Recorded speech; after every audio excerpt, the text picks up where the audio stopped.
Welcome back to another episode of the Williford Brothers. We are your hosts, Luke and Lee Williford. We're happy to be with you today. Today, we are going to answer the question, what is a Zombiemat? That's right. What is a Zombiemat? Sounds like a character from some sort of AMC So it is show. a play on the word zombie and laundromat. And laundromat. But our friend Brian Grail with Yes. Eastern Funding, shout out to Brian Grail. Yes, warrior of the industry. He has been pushing our industry forward, elevating it for a really long time.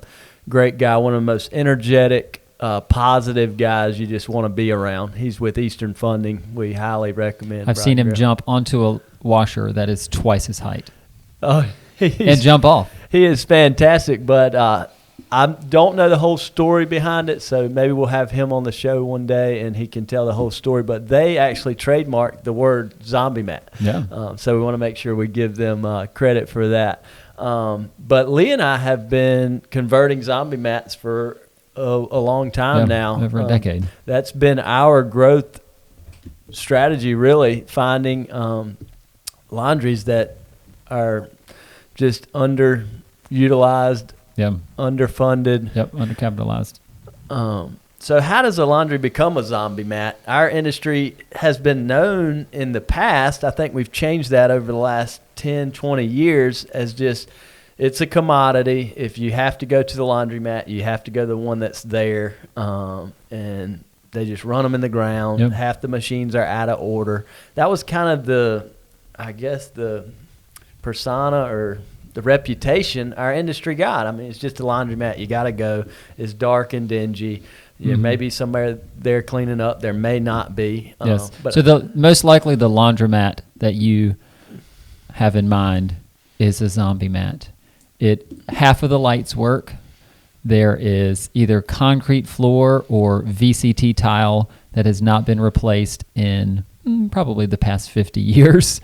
It has nasty equipment that nobody would want to put their laundry in, but people in the neighborhood have to because that is their option. It smells all the time, not just when something bad happens or something crazy happens. It smells all the time. The attendant, if there is one, is probably rude. Yep. The picture that most folks have in mind of what a laundromat is a Zombiemat. And so, we and lots of other people are working to change that image within our customer base to make sure that Zombiemats are slayed and are no more. Absolutely. Because customers aren't served well that way. Communities aren't served well that way. If you're watching and you may be a Zombiemat owner, and you're just realizing it, your manager, Lee just said your store attendant may be rude. You're probably going, yes, she is kind of rude. Well, she probably has a reason to be because you haven't invested time into her and the training. You haven't invested back into your business in a really long time.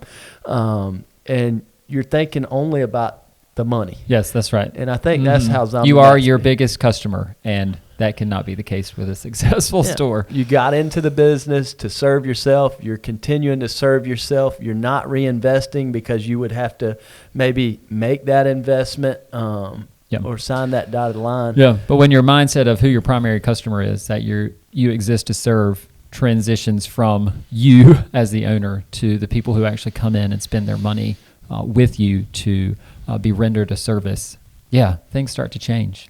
So my question to you, Luke, is how does a laundromat become a Zombiemat? I would say just time, and don't buy a Zombiemat. I meet people all the time who just acquired a Zombiemat and paid for a bill of goods that it just overpaid. So how a Zombiemat becomes that, let's just do a life of 20 years. So they get with a distributor and they put in a laundry. New equipment, perfect. Probably over-equipped. Maybe not a good location, maybe a good location, either way. And was a good location, demographics change. They maybe take it serious for a little while and then they realize it can make some money. And it may change hands a couple times in the first 10 years because it's still a nice business. But then at year 15 or so, that equipment needs to be replaced. But the technician who comes by and charges $100 an hour to work on equipment, he says, nah, you can keep running this equipment. Yeah. And then you've got Brian Grail coming by telling you, trust me, replace all the machines, you've got to do it. And then from year 15 to 20 is when they just, a lot of them go up for sale during that time because they don't want to make the reinvestment.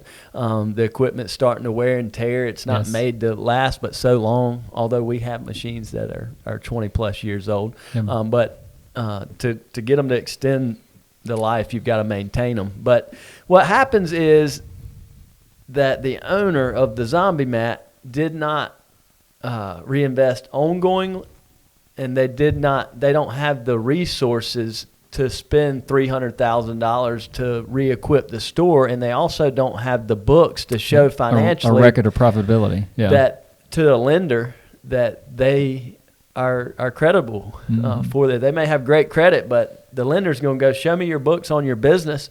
There's no net profit. We can't lend you $300,000. Yep.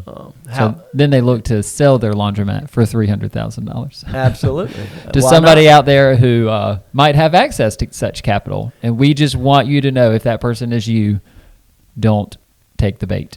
Do not take the bait. Absolutely. I hear so many sad stories. I mean, when you spend $300 and then you got to spend $400 to re-equip it, and then your lease is $7,000 a month. Ask yourself, what would my grandma do? Yeah. She was probably a wise lady, experienced. She wouldn't let somebody take advantage of her. And, I mean, really, YouTube, the whole thing, we chalk it up as this great big thing. And, hey, say I'm a salesman. I got $300,000 saved. I want to throw it at this, and it's just amazing. Kick me back money.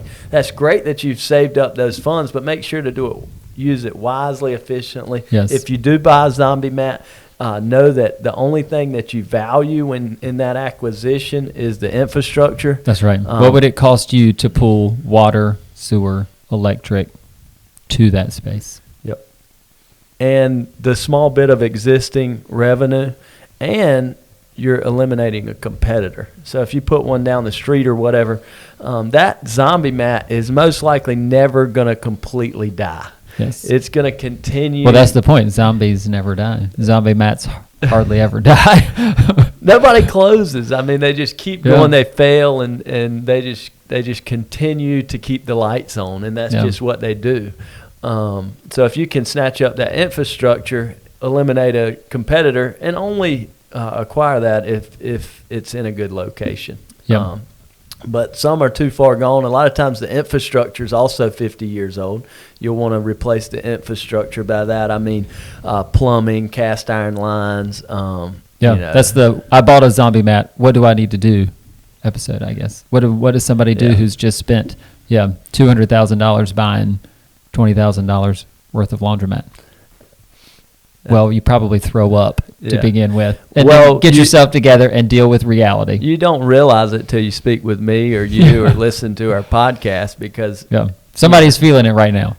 Absolutely. You've overpaid they said that equipment was worth $140 and you were just paying $60 for the business. You paid $200. When you call Laundry Owners Warehouse or Triad Laundry or Midwest, our friends in the industry who buy used equipment, you realize that equipment's really worth $25,000 and not what the seller told you.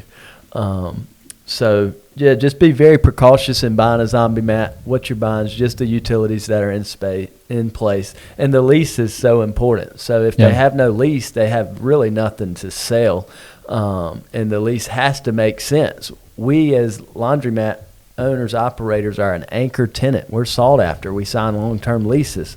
Don't overpay. Yeah, and if you are that person who realizes, oh my goodness, I've overpaid for this Zombiemat, do the easy stuff first. Don't beat yourself up. Just do the easy stuff first. That is pretty inexpensive. People like clean. To my knowledge, bleach is about $3.50 a gallon. They're still selling Pine Sol. COVID supply chain is now back in action, and cleaning supplies are not hard to find. So clean the dang thing. Yep. Make sure that if you're married and your wife wants to come in, that she feels comfortable and confident doing it. Go buy some new light fixtures. Yep. Hire an electrician for whatever it costs you to come in and just put in new bulbs. If they need to replace ballast, put in some LED lights that are a little more efficient, and get yourself a brand. Go on buildasign.com and make a logo and start branding yourself.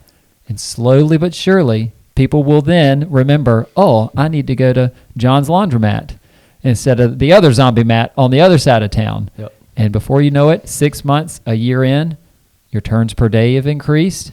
Maybe you even bump up your prices, and your profitability is increased, and now you've got some capital socked away that you can show the bank and, hopefully get some new equipment in there after a couple years and save yourself from this nightmare that you're having currently because, you overpaid for a Zombiemat.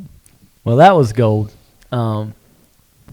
Rewind, and that's the good thing. Yeah, it's easy. That was listen to it. That was fantastic. There's so many things that you can do. Elbow grease, care. Yeah. Spend time there. Find out who your customer is. Meet them. Talk to them. What can I do? What machines you like? And you don't have to listen to every customer's request. If we did, we'd have top loaders and we'd all still sorts take quarters. of things. And we'd still take quarters and dollar coins and tokens. Yeah. That's a good point. So what you're saying is, build sweat equity as fast as you can, and that's what we're talking about. So if you overpaid, then you're having to climb out of a hole to build that equity. So you're just starting a little bit farther behind the start line, and so the faster you start, the sooner you'll be back at the starting line where you should be, and headed towards both increased profitability and having the capital to reinvest into this laundromat that will provide better cash flows in the future. But Lee, I didn't want to go into the laundry. I just wanted to invest and then get a return. And if that's you and you haven't bought yet and you just want to throw cash at something and get a return, go to stocks, go to your my personal email address is but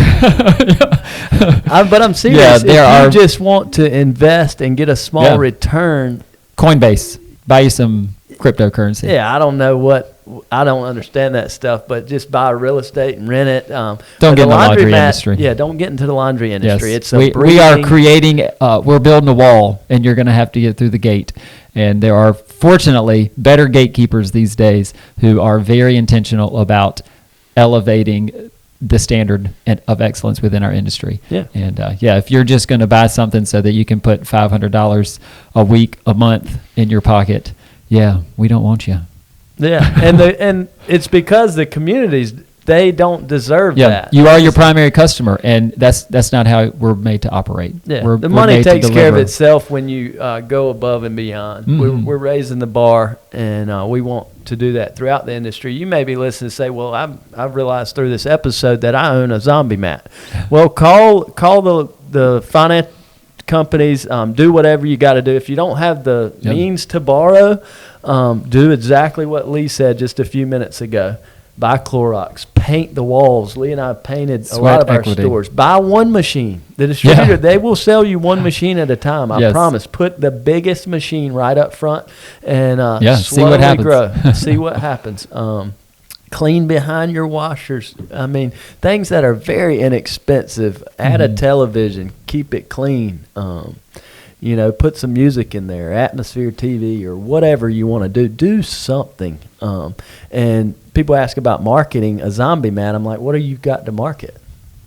So you can't market because you have nothing to market. All you are is a nasty washer and dryer. You're a tenant of somebody's paying them a lease. Yeah. That's about it. But really, think about the people you're serving. Think about your wife, your mom, your girlfriend. Your daughter. Would you want her to go there to do laundry? I think about my father who gave a speech that we watched on Christmas from probably 25, 30 years ago. And his speech was still relevant today. He told these operators in this speech, he said, leave the lights on 24/7 as a thing of security. Have upfront parking. Yes. He said, light the parking lot up like it's Disney World. Stop parking in the best parking spot as the owner. The owner and the store attendants park at the worst, farthest away. Yes. That's one of our pet peeves. We went to a restaurant yesterday, and the up front parking said owner. That's reserved for owner. Yeah, that means that business is there to serve the owner. The owner should be walking a mile if he's got to. And goes back to scripture. Yes. Mm-hmm. Sir, wash the feet of your customers. Yes. And it goes back to excellent customer experience. To not be a zombie, Matt, all you have to do is think about delivering an excellent customer experience. Yes. And you can do that. We've taken over easier stores than you think. and not renovated them because we're waiting on equipment. And even years ago, we couldn't afford to renovate them. So I've learned how to fix every type of equipment. You know how? I started. I cared. I Googled. I researched. I called the manufacturer. Pretty inexpensive to buy the tools you need in a little tool bag. Dive into it. You've got water coming in a washer, water going out. There's not but so many switches and valves in there. It can scare you at first, but trust me.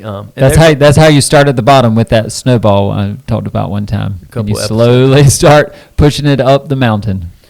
But you start at the bottom. Yeah. Don't acquire a Zombiemat and think you're not going to be able to do anything. Don't overpay for a Zombiemat. If you own a Zombiemat, it's time to get started. You were looking for encouragement.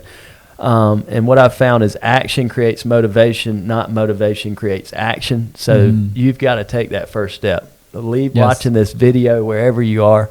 Buy the Clorox, buy the bleach, buy some bright colored paint. Paint your walls, rebrand it, get a logo, do something. Get some R&B carts. Yeah, get some carts. Allow your customer to take the cart to the parking lot. I mean, come on, people. You might lose one cart a year. We probably lose 20 carts a year. We just chalk it up as marketing. Yeah. But would you want your mom, if she's got to park a ways away, to have to carry her clothes and then get a cart? No, bring the cart out to her. Have you train your staff to meet her at the cart, or if you're there, meet her at the cart. Serve people. Let's eliminate zombie mats together. Thanks, Brian Grell, for cloning that word, trademarking it. Yes, and your work in the industry. And all your work in the industry. And all those out there. I mean, there's Dexter Finance, who we've worked with, and a lot of other friends out there. I know Alliance has their arm, and we're not biased to any of them. We just want to see friends with everybody. We want to see the industry, the bar raised in the industry, and together we can do that. We hope that this helps you understand what is a zombie mat. Yes, it's where you're scared to take your laundry, but forced to take your laundry a lot of time. Exactly. Yep. But our viewers and us, we're coming for you. We're getting rid of zombie mats here, and the communities are going to benefit. The money takes care of itself. We're raising the bar. Thanks for tuning in. We've got some more episodes, question-based episodes, and we look forward to answering a lot of your questions. Keep sending your questions in. We're getting those. Man, we've got an inventory of lots and lots of great questions. We're going to try to answer them all. Thanks for what you do. God bless you. Subscribe, follow us, Instagram, Facebook, all YouTube. Podcast platforms, YouTube. Thanks a lot. God bless you guys.